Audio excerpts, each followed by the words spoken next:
This isn't just a story, it's a warning.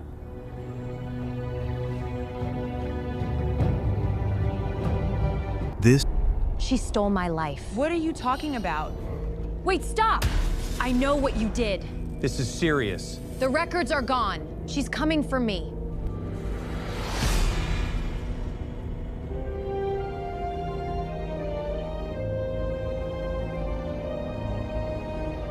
The call came in on a cold Tuesday morning, the kind that clings to the stone streets of Barcelona like a stubborn fog.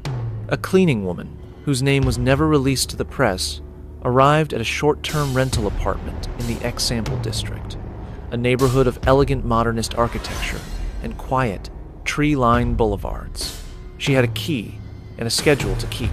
Humming a tune from the radio, she pushed the door open, expecting to find nothing more than the usual mess of departed guests. Rumpled sheets, discarded takeout containers, the faint ghost of perfume. Instead, she found silence. Not the peaceful silence of an empty room, but a heavy, holding its breath stillness. Her eyes swept the living area, a modest space decorated in beige tones designed to offend no one, and then they stopped. On the floor, half slumped against a low sofa, was a woman. She wasn't sleeping. The unnatural angle of her arm, the waxy pallor of her skin in the weak morning light, the complete and absolute lack of motion, it all screamed one thing. The cleaning woman's key clattered to the tile floor. She ran, not stopping until she was outside, gasping into her phone for the police. Her day, in this case, had just turned into a labyrinth. When the Mossos d'Esquadra, the Catalan police, arrived, they expected a routine, if tragic, discovery. A drug overdose, a heart attack, a lonely traveler who met an unfortunate end. But the scene in that beige apartment defied every expectation. The first thing they noticed was the cleanliness. It was too clean. The air smelled of industrial-grade disinfectant, the kind used to erase evidence, not just dust. The surfaces were wiped down. There were no scattered belongings, no open suitcase spilling clothes, no toiletries in the bathroom. It was as if the victim had materialized out of thin air, died, and left nothing behind, except for a few carefully placed props. On the couch lay a black wig, the synthetic hair unnaturally shiny. On the floor near the victim's feet were a pair of black boots. A single glass and an open bottle of mineral water sat on the dining table. No forced entry, no sign of a struggle, just an unsettling tableau staged for an audience of one. The police. The victim herself was a woman in her mid-30s. She was dressed neatly. No outward signs of violence, but a cursory examination by the medical examiner suggested something more sinister. Her body was cool, but not yet cold. She had been dead for perhaps a day, maybe two. The biggest mystery, however, was her identity. She carried no purse, no wallet, no phone, no ID. The labels had been cut from her clothes. She was a ghost in human form, and the blank, clean apartment was her tomb. The police turned to the building's manager, a nervous man who wrung his hands as he spoke. Yes, he remembered the woman who rented the room. She had checked in on February 18th, just 3 days before the body was found. Middle-aged, dark hair, shoulder length. She was quiet, paid in cash, and said she needed the apartment for a few days of rest. He produced the rental agreement. The name on the form was clear, Ana Paez. So, the police had a name. The deceased was Ana Paez. The case seemed to close as quickly as it had opened, but the manager hesitated, his brow furrowed. The woman who rented the room, he said slowly. She was tall, lean. The woman on your stretcher, she was shorter, fuller. I'm not an expert, but they looked different. The police noted his observation, labeled it the anxious memory of a frightened civilian, and moved on. 3 days later, a missing person report filed by a distraught husband landed on their desks. The man's name was Carlos. His wife, 5-year-old Ana Paez, a successful fashion designer for a local clothing firm, had vanished on February 18th. She told Carlos she was going to meet a friend after work. She never came home. She didn't answer calls or texts. She didn't show up at her office, a breach of routine so profound that her colleagues raised the alarm. The timeline matched.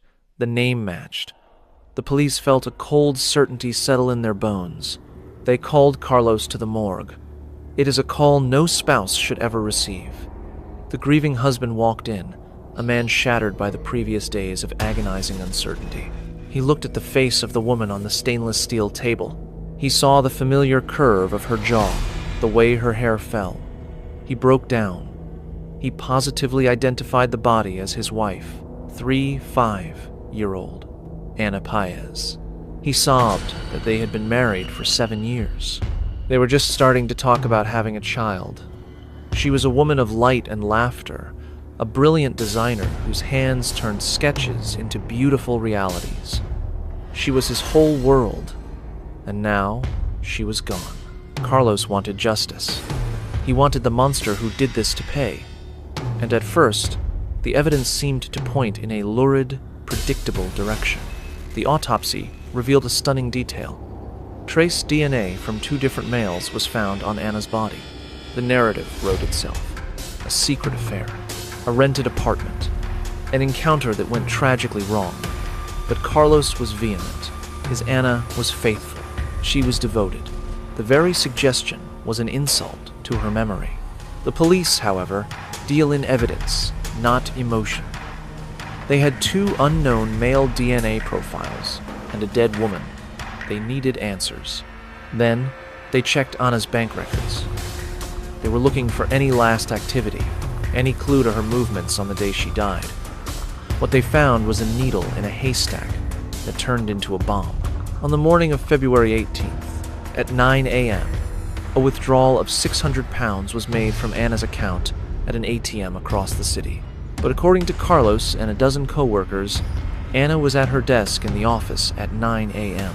She hadn't left. She was in a meeting. She couldn't be in 2 places at once. The police pulled the ATM footage. They expected to see Anna. They saw a stranger. The woman at the machine was tall and lean, with dark, shoulder-length hair. She moved with a purpose, not a flinch.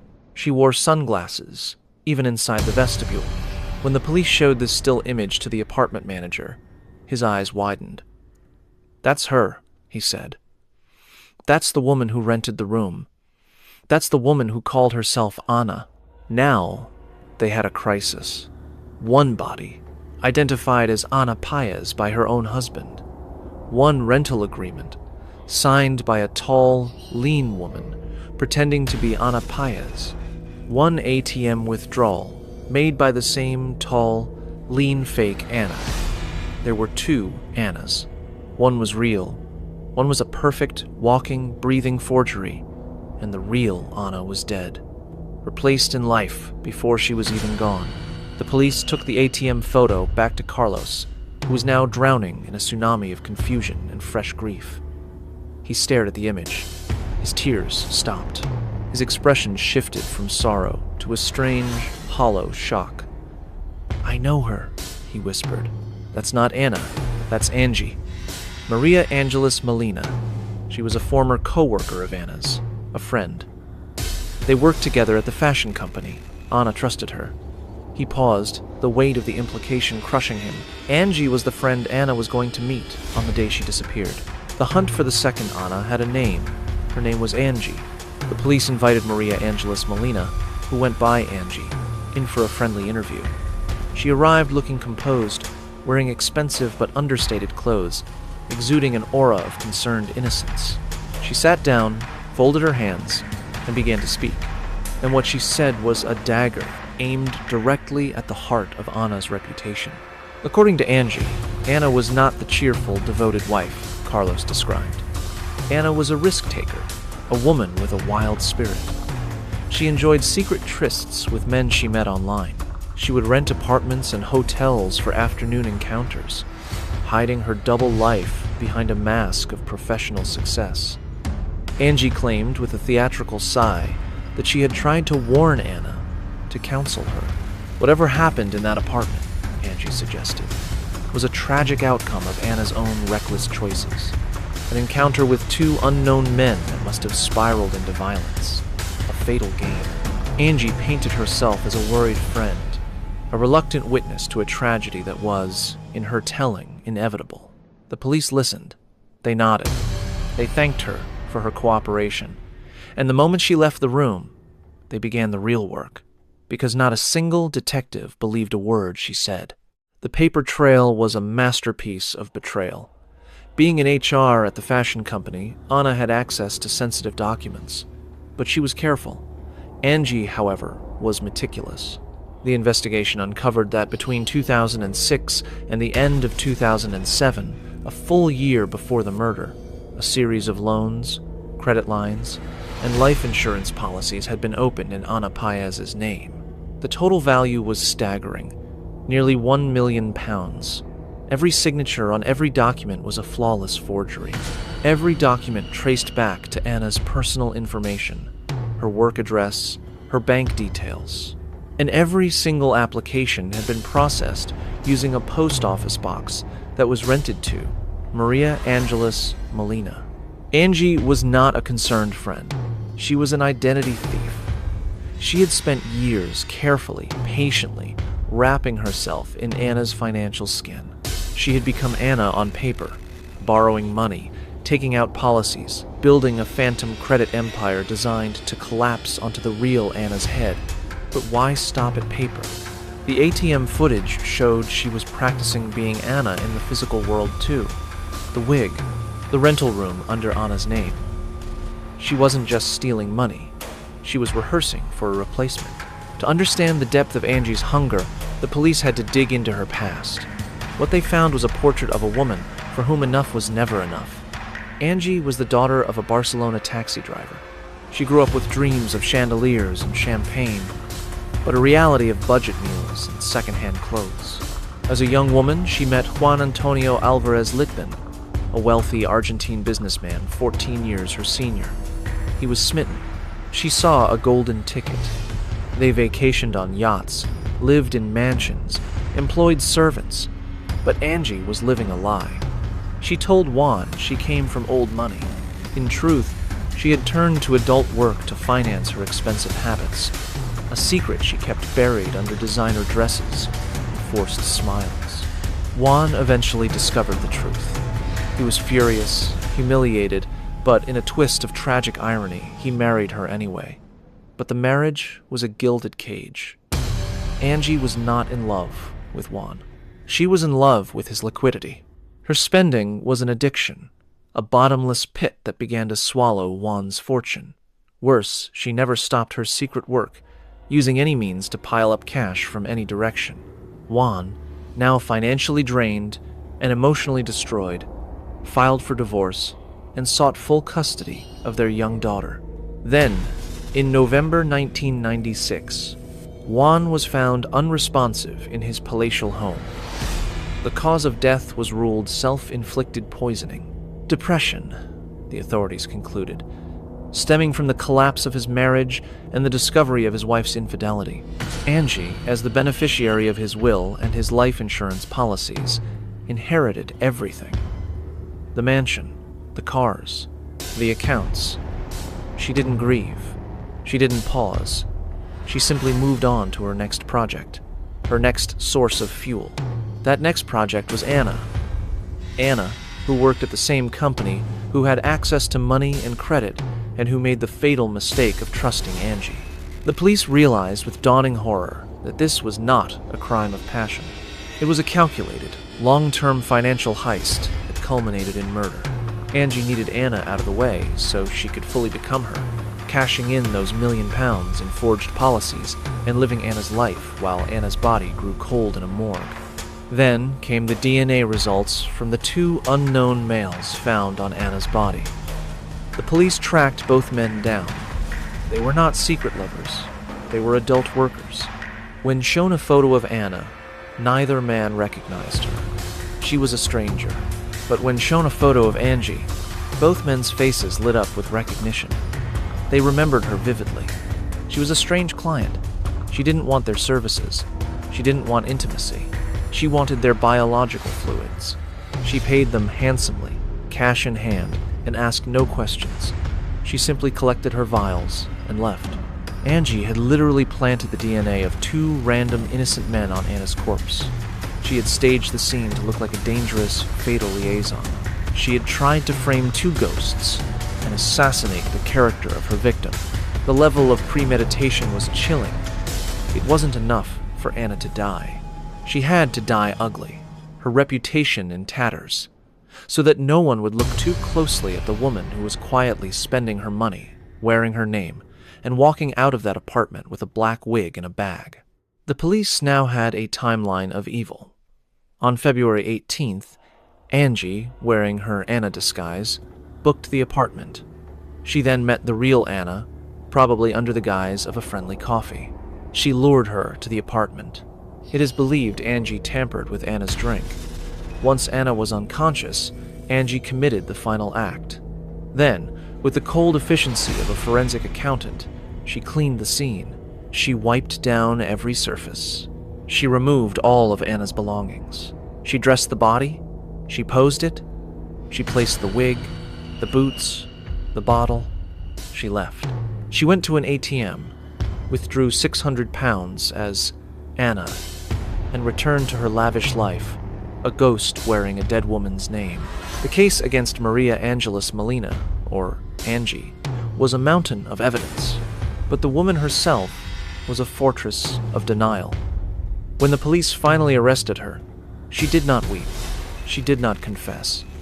She met each accusation with a calm, practiced excuse. The DNA on Anna's body? A coincidence. She had no idea how those men's fluids got there. The forged documents? Anna must have signed them herself. The ATM footage? That wasn't her. It was a woman who looked similar. The rental apartment under Anna's name? Anna must have asked her to book it. Every question was met with a plausible, maddening lie. But evidence does not lie. Handwriting analysis confirmed that the signatures on the £1 million worth of loans and insurance policies, every single Anna Paez, were written by Angie. Her hand had trembled slightly on the last Z in Anna's surname, a tell that the experts caught. Bank records showed Angie making payments on loans that were exclusively held in Anna's name. And the pièce de résistance, a strand of synthetic fiber found on the victim's clothing, matched the black wig on the couch. Angie had worn it, touched it, and casually discarded it. The trial was a media sensation. The courtroom was packed with journalists, true crime bloggers, and the shattered family of Ana Paez. Carlos sat in the front row, his face a mask of controlled grief. He had learned that the woman he loved had been betrayed not by a stranger in a dark alley, but by a friend she had shared coffee and secrets with. The prosecution laid out their case like a horror story in 3 acts. The theft, the forgery of Anna's identity. The rehearsal, the wig, the apartment, the ATM, and the final act, the murder and the planting of DNA. Angie's defense was weak, a patchwork of deflection and victim blaming. They tried to resurrect the narrative of Anna as a wild spirit, but the witnesses, Anna's co-workers, her family, her friends, destroyed that image. They described a woman of routine, of loyalty, of quiet ambition. A woman who went to work, came home, and loved her husband. The jury saw Anna's real portrait, not the ugly caricature Angie had tried to paint. The prosecution also touched upon the death of Juan, Angie's wealthy husband from the 90s. While they couldn't bring charges the case too old, the evidence too degraded, they painted a picture of a woman with a pattern. A woman who ingratiates herself, extracts wealth, and when the source dries up or becomes a threat, she removes the obstacle. Juan had filed for divorce and wanted custody. Anna was alive and had access to her own money. Both were in Angie's way. Both ended up dead. The jury deliberated for a single day. The verdict was unanimous. Guilty of murder, guilty of forgery, guilty of identity theft. The judge, a severe woman with glasses perched on her nose, read the sentence. For the murder of Ana Paez, 18 years in prison. For the forgery and fraud, an additional 4 years. Total, 22 years. It felt to the public like a paltry sum for the erasure of a human life. But the law is the law, and the family tried to find solace in the fact that Angie would be old when she emerged, her beauty faded, her money gone. Carlos wept, but they were not tears of joy. They were tears of exhaustion. But the story of Angie was not over. It refused to end. She appealed her conviction. In a Spanish court, appeals are common, almost routine. But what happened next was not routine. A higher court reviewed the case. They found procedural issues with the collection of some evidence. They questioned the timeline. In a decision that sent shockwaves through the country, the court reduced her sentence. The additional 4 years for forgery were stripped away. She would now serve only the 18-year minimum for murder. It was a gut punch to Anna's family, and to anyone who believed in justice. Angie, it seemed, had found a crack in the wall, and she was determined to claw her way through. She became a model prisoner. She took classes. She wrote letters of remorse, none addressed to Carlos or Anna's mother. She learned the rhythm of parole hearings, the language of rehabilitation. She was playing the long game, the same patient, meticulous game she had played with Anna's identity. In December 2023, 15 years after she was first arrested, though she had only served about a decade of her 18-year sentence, Angie was granted a stunning privilege, second-degree parole. This is not full release. It means a prisoner can leave the prison during the day for work or other approved activities, returning to a halfway house or their designated cell at night. It meant Angie was breathing free air. She was walking on Barcelona's streets. She was, for a few hours each day, no longer a prisoner. The public was outraged. Carlos gave a short, bitter statement to the press. A monster is shopping next to your children. For 14 months, Angie played the role of the reformed parolee. She got a menial job. She kept her head down. But the hunger never left her. It had been dormant, hibernating inside her like a parasite waiting for the right host. In March 2025, the calm shattered. Catalan police, acting on a wiretap from a separate investigation into organized crime, overheard a conversation that made their blood run cold. The voice was unmistakable. Maria Angeles Molina. She was negotiating with a known criminal contact. The subject? Hiring a hitman. The target of this new murder-for-hire plot has not been publicly named, but sources close to the investigation say it was a person who had been instrumental in her original conviction. A witness, a lawyer, perhaps a former associate who knew too much about the death of Juan. Angie had not spent her years in prison reflecting on her sins. She had spent them nursing her grudges, sharpening her rage, and planning her revenge. The moment she was given a sliver of freedom, she went right back to the only tool she knew, violence. The police moved swiftly. They did not wait for the hit to be carried out. In a dawn raid in late March 2025, they surrounded the halfway house where Angie was staying. She was found in her small room, a single mattress, a crucifix on the wall, and a burner phone hidden under the floorboard. On that phone were encrypted messages detailing the payment schedule for the hit. Her second-grade parole was immediately revoked. She was thrown back into a maximum security prison, not as a model prisoner this time, but as a confirmed, unrepentant predator, awaiting new charges, conspiracy to commit murder. As of this writing, in April 2026, Maria Angeles Molina sits in a cell, her future uncertain. She is facing a new trial for the murder-for-hire plot. If convicted, and the evidence from the wiretap is reportedly damning, she will likely spend the rest of her natural life behind bars. She is 59 years old. Her beauty is faded. Her mansion is gone. Her cars have been sold to pay restitution to Anna's estate. The £1 million she tried to steal? Most of it was reclaimed by the banks. She has nothing. And yet, she is still dangerous. The recent arrest proves that a leopard does not change its spots. The woman who killed her husband, allegedly, who murdered her friend, who stole an identity with the patience of a spider, tried to hire someone to kill again, even from the edge of a noose. The story of Ana Paez, is a tragedy of trust. She was a woman who believed in the goodness of others. She saw a friend in a con artist. She walked into a room thinking she was having coffee with a confidant, and she never walked out. Her last moments were likely confusion, betrayal, and a dawning, horrific realization that the face smiling at her was not a face at all, but a mask. But Anna's legacy is not just her death. It is the cautionary tale that ripples outward.